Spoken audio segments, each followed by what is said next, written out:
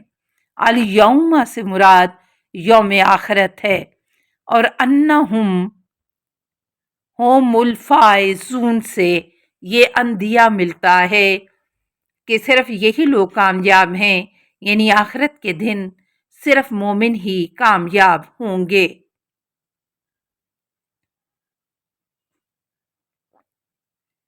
سورہ النور۔ سورہ نور کا تعارف۔ یہ سورہ مبارکہ مدینہ میں ہجرت کے 5ویں سال نازل ہوئی، چونکہ واقعہ افق 5 ہجری کو غزوہ بنی مستلق کے موقع پر پیش آیا تھا۔ چنانچہ واقدی نے کتاب مغازی میں لکھا ہے کہ رسول اللہ صلی اللہ علیہ وآلہ وسلم ہجرت کے 5ویں سال دوم شعبان کو بنی مستلق کے ساتھ جنگ کے لیے نکلے اور اول رمضان کو واپس مدینہ پہنچ گئے۔ سورہ النور کی فضیلت۔ امام جعفر صادق علیہ السلام فرماتے ہیں، جو شخص ہر دن یا ہر رات میں ہمیشہ اس سورہ کی تلاوت کرتا رہے تو مرتے دم تک اسے اپنے گھر والوں کے سلسلے میں کوئی غم اور پریشانی لاحق نہیں ہوگی، اور جب وہ مر جائے گا تو اس کے تشییع میں اس کی قبر تک 70,000 فرشتے شامل ہوں گے جو اس قبر میں داخل ہونے تک اس کے لیے دعا اور مغفرت کرتے رہیں گے۔ سورہ نور کے منتخب نکات۔ بغیر اجازت گھروں میں داخل نہ ہوں۔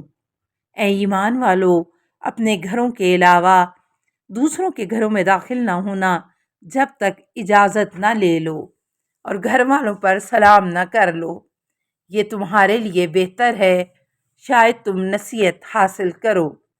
آیت نمبر 27۔ لا تدخلوا بیوتا۔ گھر انسان کے لیے امن و سکون اور رازداری کی جگہ ہے۔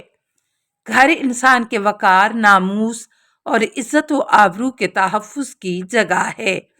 پھر گھر کی چار دیواری کے اندر انسان تمام تکلفات سے آزاد زندگی گزارتا ہے۔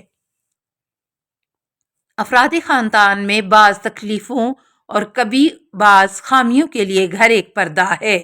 اس پردے کا احترام انسانی عزت و وقار کا احترام ہے۔ بلا اجازت کسی کے گھر میں داخل ہونا احترام آدمیت کے خلاف ہے۔ غیر بیوتکم، اپنے گھروں کے علاوہ۔ اس میں اپنے گھر کے علاوہ سب کے گھر شامل ہیں، خواہ اس کے قریبی ترین رشتہ دار کیوں نہ ہوں، جیسے ماں باپ، بیٹا بیٹی اور بھائی۔ چنانچہ حدیث میں آیا ہے کہ رسول اکرم صلی اللہ علیہ وآلہ وسلم اپنی بیٹی جناب فاطمہ سلام اللہ علیہا کے گھر میں اجازت کے بغیر داخل نہیں ہوتے تھے۔ الکافی 5:528۔ اللہ جسے چاہتا ہے بے حساب دے دیتا ہے، تاکہ اللہ انہیں ان کے بہترین اعمال کی جزا دے اور اپنے فضل سے انہیں مزید بھی عطا کرے، اور اللہ جسے چاہتا ہے بے حساب دے دیتا ہے۔ آیت 38۔ وَيَزِيدُهُم مِّن فَضْلِهِ، اللہ ان کے اعمال صالح کے مطابق میں ثواب عنایت کرنے کے بعد اپنے فضل و کرم سے مزید عنایت فرمائے گا۔ یہ نہایت قابل توجہ ہے کہ اللہ تعالیٰ مومنین کو ثواب عنایت فرماتے ہوئے صرف ان کے اعمال کو سامنے نہیں رکھے گا بلکہ اپنی طرف سے مزید تفصیل فرمائے گا۔ یعنی مومنین کو 2 قسم کے ثواب ملیں گے۔ نمبر 1، اپنے اعمال کے مقابلے میں 1 نیکی کے مقابلے میں 10 نیکیوں کا ثواب، کبھی 1 نیکی کے مقابلے میں 700 نیکیوں کا ثواب، جیسے راہ خدا میں انفاق کا ثواب ہے۔ یہ ثواب ایک حساب اور استحقاق کے مطابق ہوگا۔ دوسرا وہ ثواب ہے جو کسی عمل اور استحقاق کی بنیاد پر نہیں بلکہ اللہ اپنی طرف سے از راہ تفضل عنایت فرمائے گا۔ یہ ثواب بغیر حساب بغیر استحقاق کے ہوگا۔ البتہ یہ بات پیش نظر رہے کہ انسان کا کچھ عمل صالح ہو تو اللہ مزید تفضل فرمائے گا، اگر سرے سے کوئی عمل نہ ہو تو تفضل کی نوبت نہیں آتی۔ واللہ یرزق من یشاء بغیر الحساب، جس کے ساتھ اللہ کی مشیت ہو جائے اسے بغیر استحقاق بغیر محاسبہ عنایت فرمائے گا۔ واضح رہے کہ اللہ کی مشیت اندھی بانٹ نہیں ہوتی، وہ صرف اہل کو عنایت فرمائے گا۔ شب و روز کی تبدیلی باعث عبرت ہے۔ اللہ شب و روز کو بدلتا رہتا ہے، جس میں صاحبان بصیرت کے لیے یقیناً عبرت ہے۔ آیت نمبر 44۔ رات اور دن کے آنے جانے سے اس کرۂ ارض پر زندگی آباد ہے۔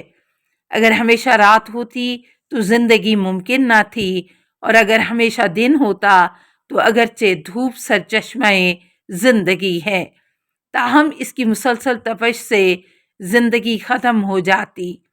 نیز شب و روز کی آمد و رفت نباتات کی نشو و نما اور بارشوں کے نزول کے لیے مؤثر ہے، اور دیگر بہت سے دروس عبرت اس مظاہر قدرت میں موجود ہیں۔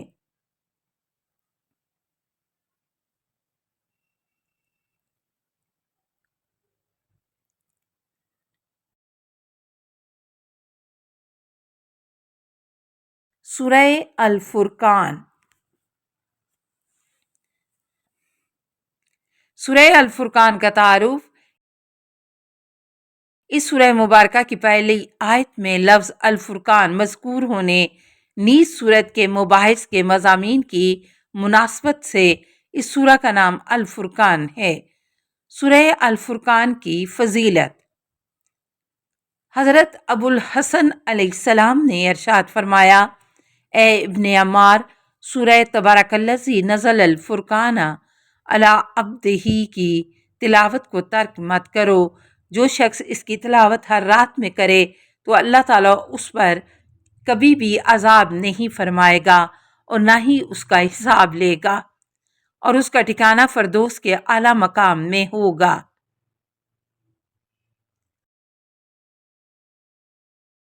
قرآن کریم کی تدوین کا کام مکی زندگی میں شروع ہو گیا تھا۔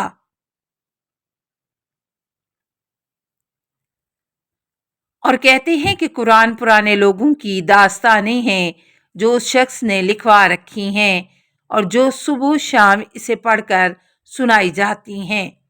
آیت نمبر 5۔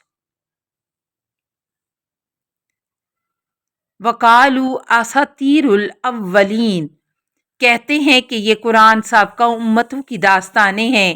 اس الزام سے ایسا لگتا ہے کہ قرآن صرف ماضی کی امتوں کی داستانوں سے عبارت ایک داستانی کتاب ہے، حالانکہ ماضی کی امتوں کے واقعات قرآنی مطالب کا ایک حصہ ہیں۔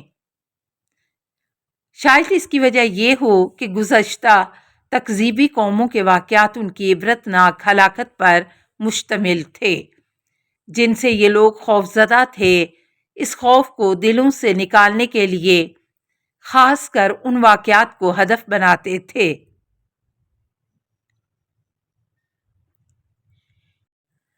اکتابہا فہیا تملا علیہم، ان داستانوں کو محمد صلی اللہ علیہ وسلم نے لکھوایا ہے۔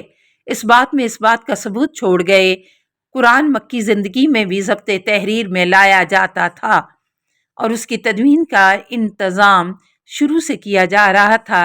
اس میں ان لوگوں کی رد ہے جو کہتے ہیں قرآن عہد نبوت میں مدون نہ تھا۔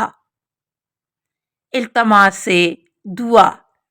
اللہم صلی علی محمد و آل محمد و آلہ الطیبین الطاہرین المعصومین۔